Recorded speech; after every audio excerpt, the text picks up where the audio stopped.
Volvemos con Contracara, Martín.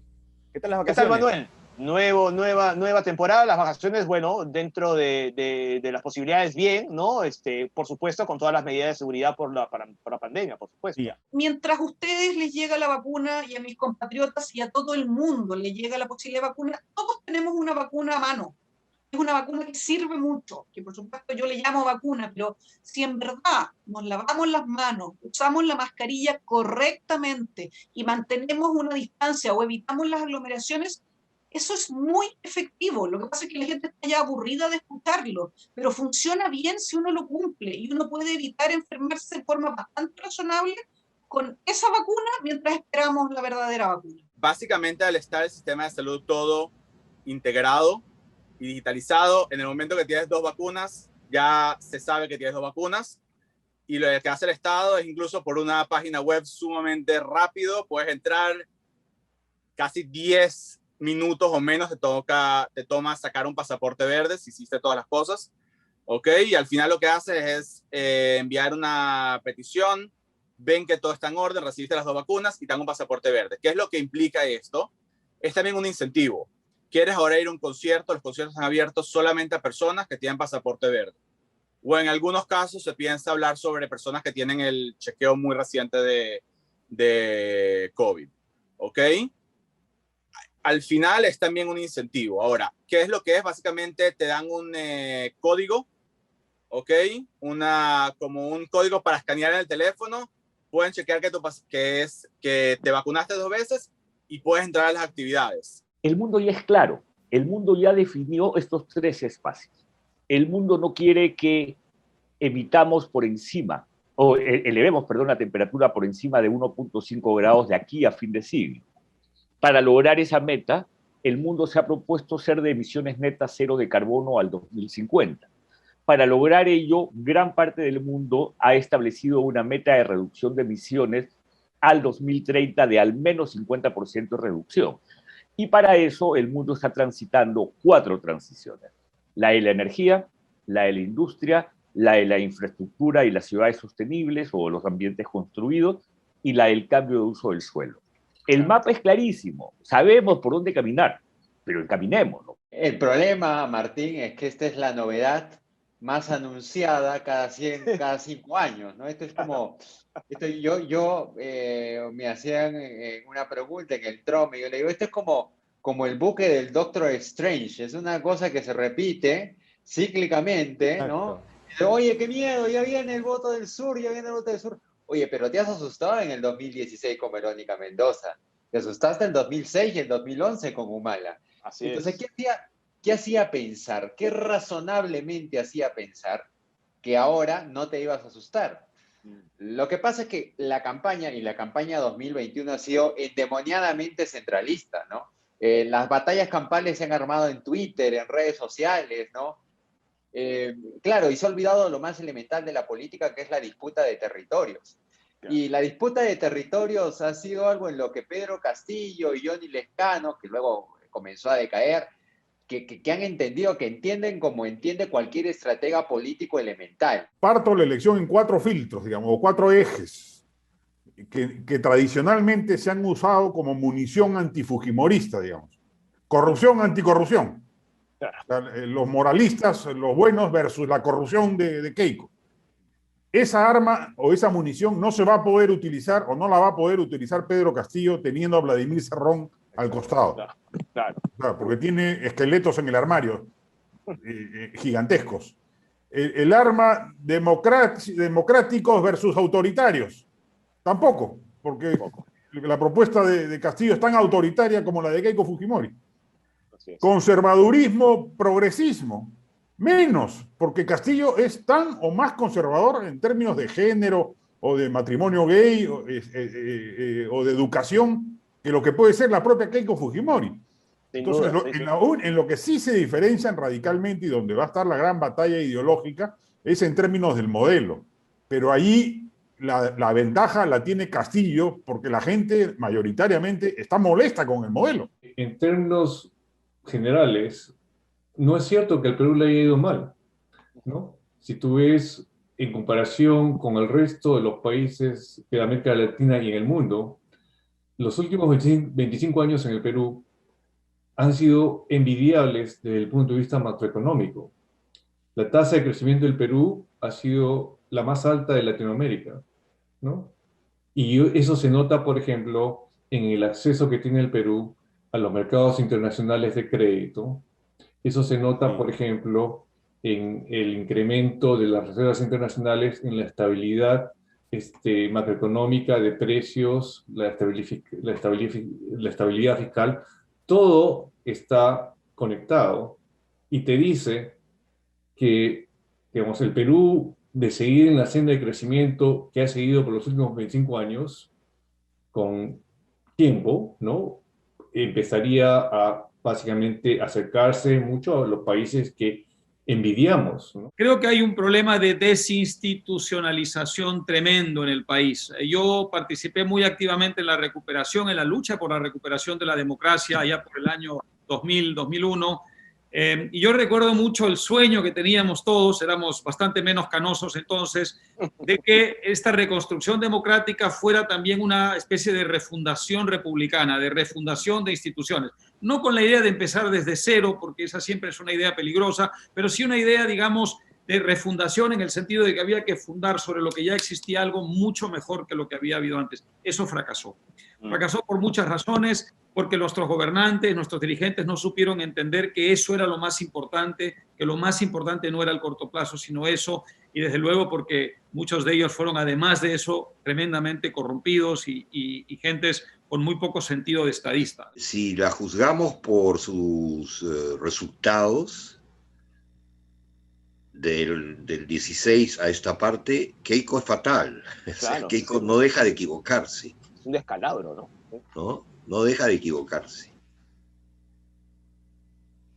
Luis, y todo eso, perdón, como que se agrava en este último año, el año de la pandemia, porque termina de encerrarla en un círculo de identificarla con un pasado muy nefasto que la población ansía dejar atrás, desea olvidar.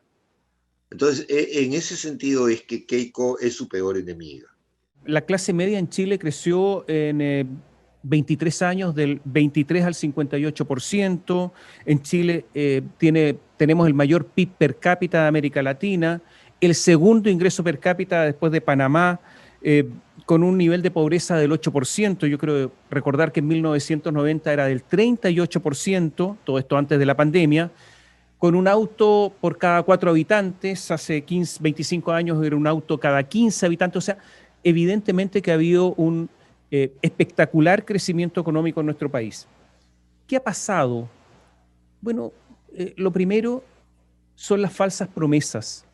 Era tal el exitismo económico en Chile que yo soy de los que considera que la mejor campaña publicitaria de los últimos años no fue de la Coca-Cola, fue la chilena, que le hizo creer a todo el mundo que nosotros estábamos a punto de ser un país desarrollado.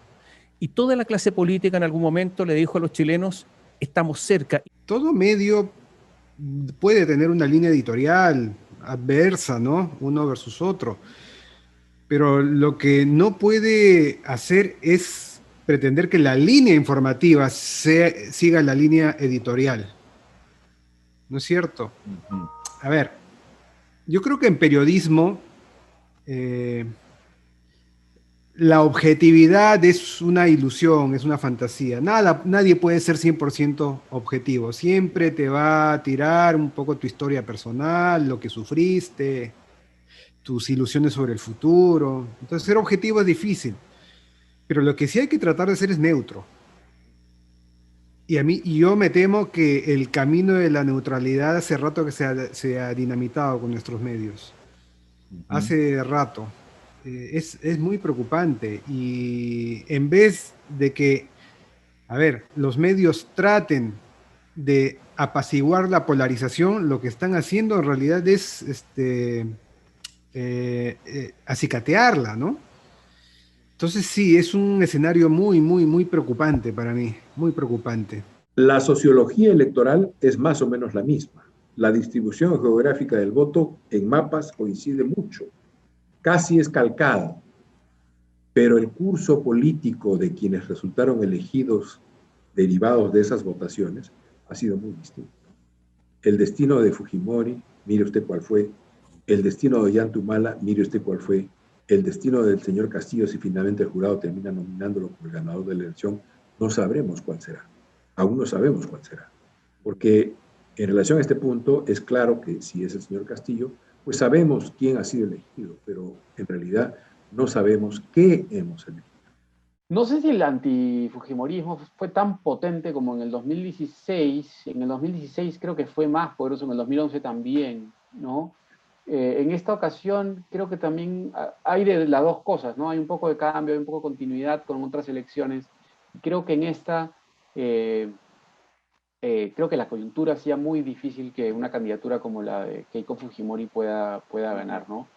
No sé si en otra coyuntura hubiese ganado Pedro Castillo, como la que le tocó, salió premiado en el sentido de que con pandemia, con crisis económica, un discurso como el que él tiene, no hubiese pasado el 20%, creo, en otra elección. Lo que me parece que en esta campaña ha sido más claro que en otras, es ¿cómo decir? Una especie de un divorcio entre medios y opinión pública.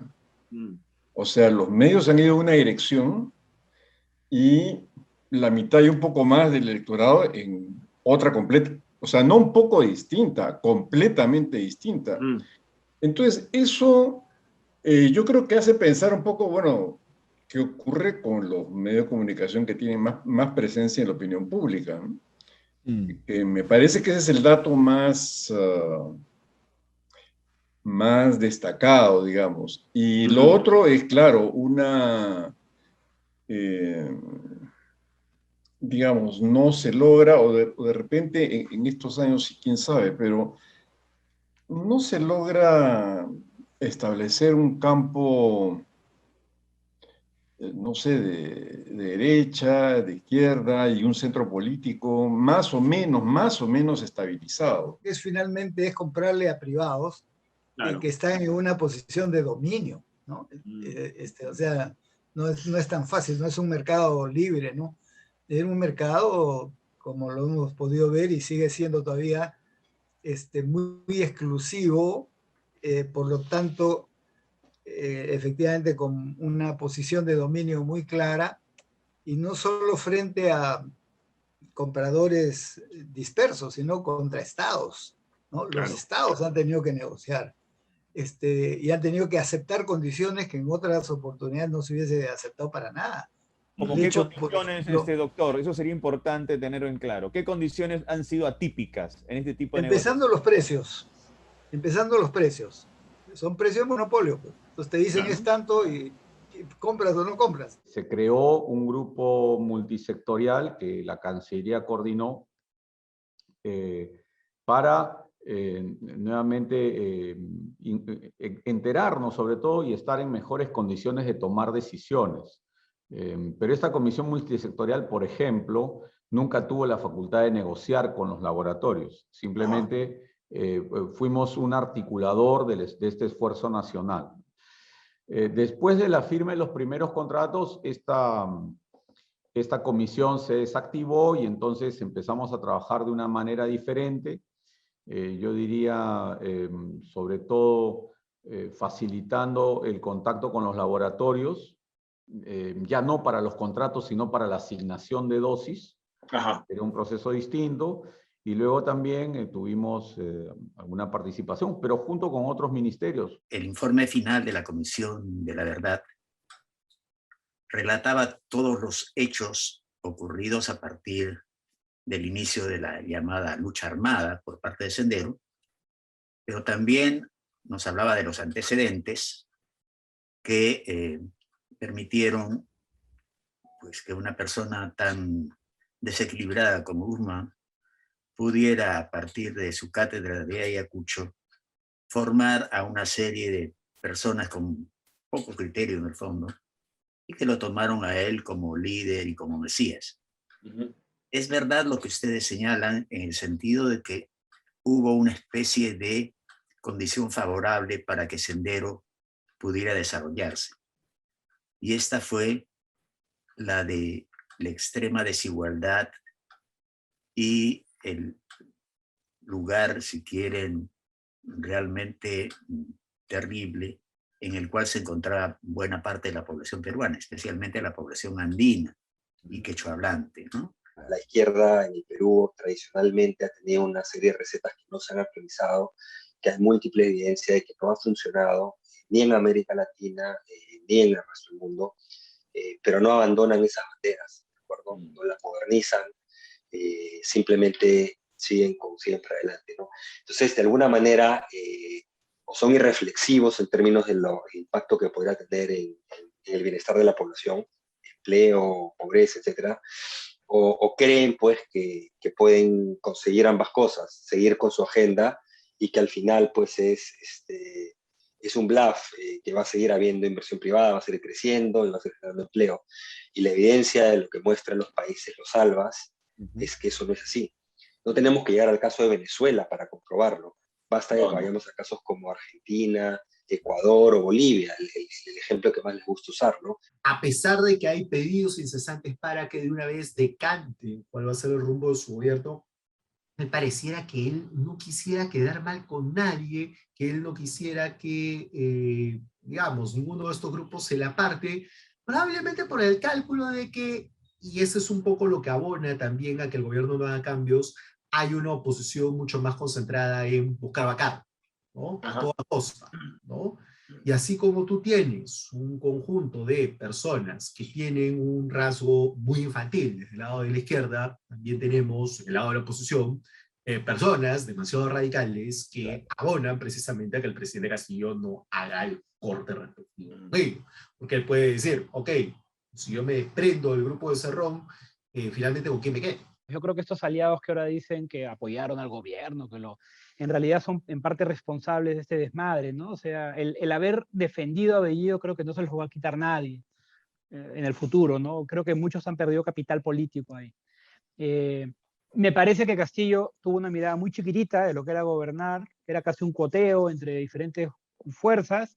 La realidad lo ha desbordado. Hace falta mucho debate técnico basado en evidencia, que distinga todos estos tipos de agricultura que te he mencionado. Esto es decir que la agricultura exportadora es latifundista y empresarial, no es verdad, porque como te digo, ahí están los exportadores de cacao, de café, que son muchas veces miembros de comunidades nativas de la ceja de selva peruana, o los productores pequeños de mandarinas u otros frutales que se articulan con la cadena agroexportadora, los palteros de Huancavelica, Ayacucho, etcétera, que abastecen también la cadena de paltas.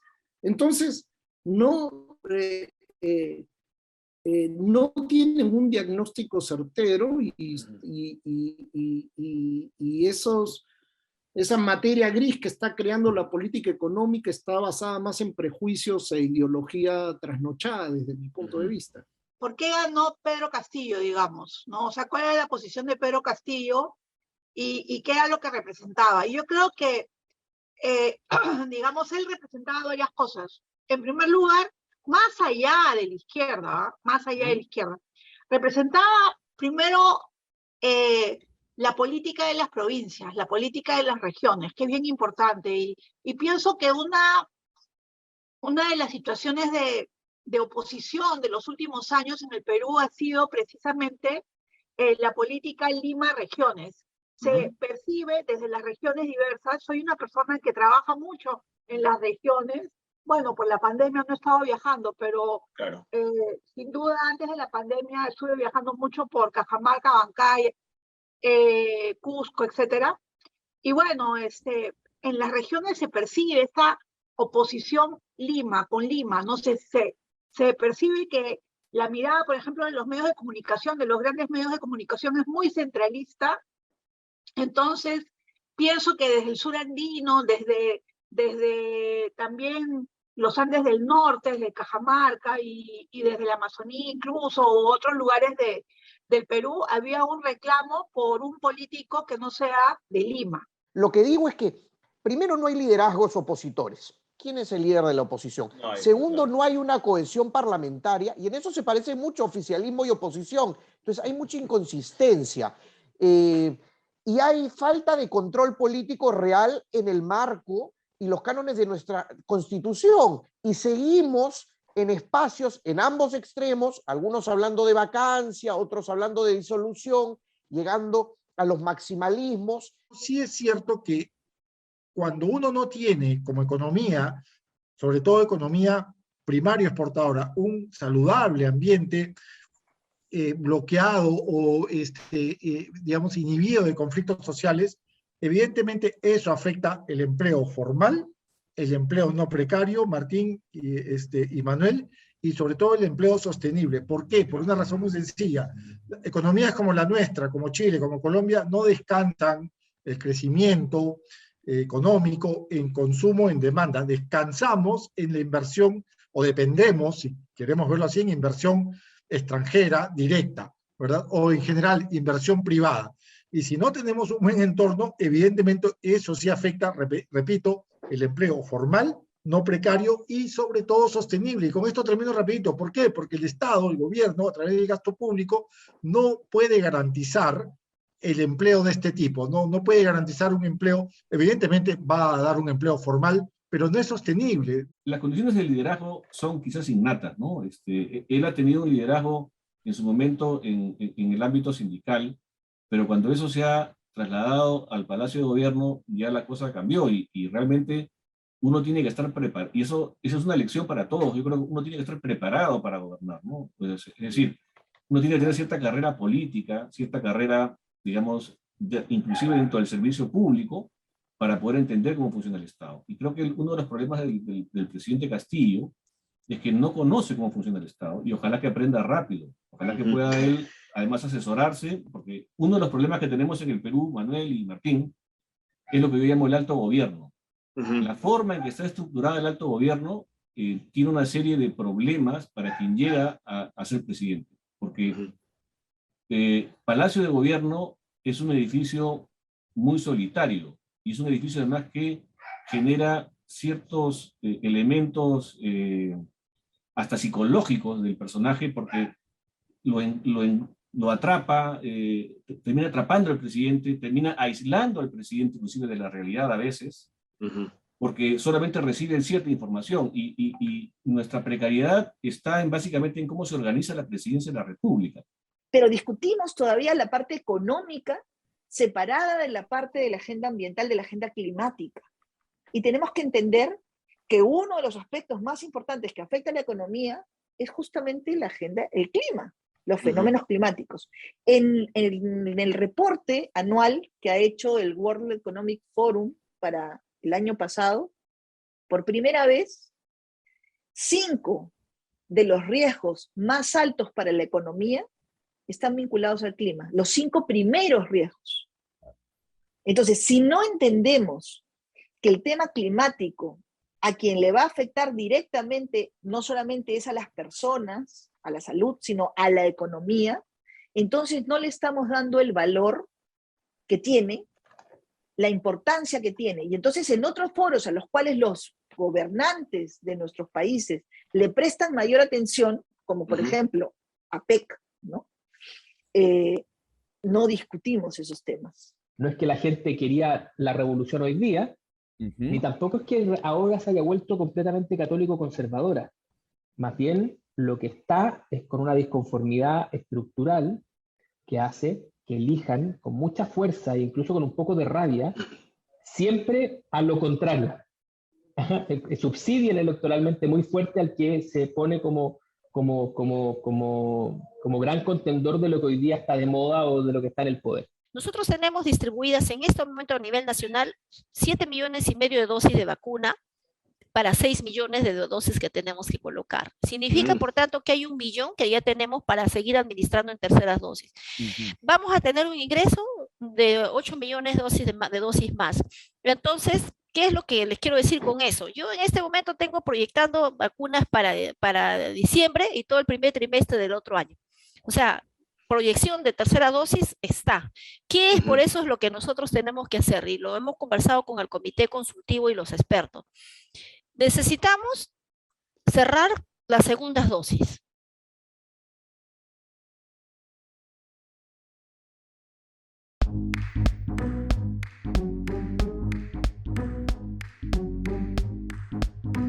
Este sábado se celebrará el 20º aniversario del 11 de septiembre de 2001, la serie de atentados terroristas organizados por Al-Qaeda en el suelo norteamericano, que causaron directa e indirectamente casi 3.000 fallecidos. ¿Cuáles han sido las consecuencias del 11 de septiembre, de estos atentados en el suelo norteamericano? El jueves 9 de septiembre, por primera vez en 7 meses, los mandatarios de Estados Unidos y de China, Joe Biden y Xi Jinping, hablaron por teléfono. Según la Casa Blanca, la conversación tenía como finalidad garantizar que la confrontación económica entre los dos países, las dos potencias, no se transforma en un conflicto involuntario. En Beijing, la televisión china, la televisión nacional, afirmó que la conversación entre los dos mandatarios había sido sincera, extensa y profunda sobre temas de interés común. Esa fue la primera llamada desde hace febrero entre los dos mandatarios. Domingo 26 de septiembre, los electores alemanes tuvieron que acudir a las urnas para renovar la Cámara Baja del Parlamento Federal, el Bundestag, que tiene relación de confianza con el gobierno. Entonces, es el Bundestag que escoge al canciller, es decir, el primer ministro de Alemania.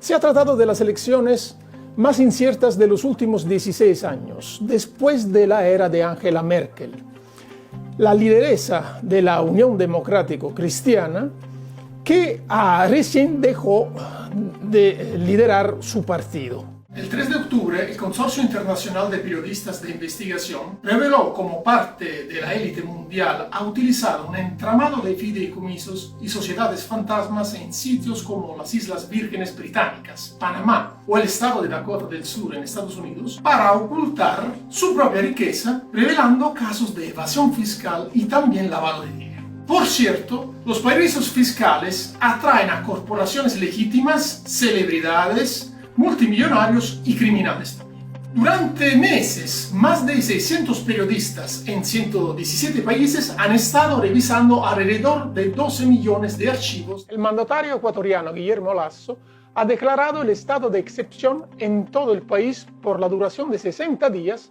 para combatir la violencia relacionada al narcotráfico. Lasso añadió que la policía y las Fuerzas Armadas, que serán desplegadas en 9 provincias, trabajarán en conjunto para enfrentar el aumento de la actividad delictiva, especialmente en provincias como Guayas. Hay que entender la relevancia del Acuerdo de París sobre el clima, firmado en 2015 y que entró en vigor en 2016, con el cual los estados signatarios se comprometieron a contener el calentamiento global muy por debajo de 2 grados Celsius desde el nivel preindustrial, mediante la reducción de las emisiones de gases de efecto invernadero. Cada país tuvo que crear un plan nacional para reducir sus emisiones, que debe actualizarse cada 5 años. La COP26 de Glasgow representa el campo de prueba de este último compromiso. Antes de despedirnos, tenemos que agradecer nuevamente a todo el equipo de UPC TV, a Susana, a nuestra productora, que sufre con nosotros, pero que al final siempre nos ayuda. Por supuesto a John, a Diana, ¿no es cierto? A Úrsula. A Úrsula, por supuesto. La directora general de UPC TV. Sí, y a todos los que participan, ¿no es cierto?, en este programa. Así que muchas gracias y, por supuesto, el próximo año volvemos con más fuerza.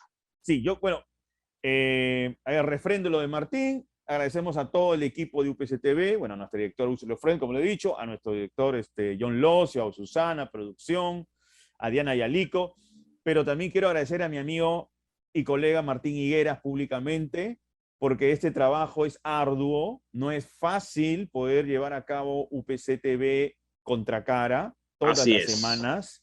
Requiere mucha preparación, coordinación y sobre todo ojo, agilizar el tiempo, porque a veces hay momentos en los cuales las noticias nos ganan. Así es. Y hay que posponer a veces las filmaciones para poder estar al día. Nos ha sucedido más de una vez en esta temporada, y gracias a ti también, Manuel. Me olvidaba también de Grisel y Abel, que también Grisel, obviamente Abel. Nos ayuda mucho. Así que muchas gracias a todos. Y nuevas incorporaciones, hay que agregar esto. Grisel y Abel jóvenes incorporaciones como nosotros. Y ojo, Grisel ya está de conductora de un programa deportivo en UPC. Es verdad. ADN. Así que felicitaciones a todos y gracias por su apoyo. Pues bien, chao Manuel. Nos vemos el próximo año. Nos vemos el próximo año, literalmente. Chao, chao. Chao, chao.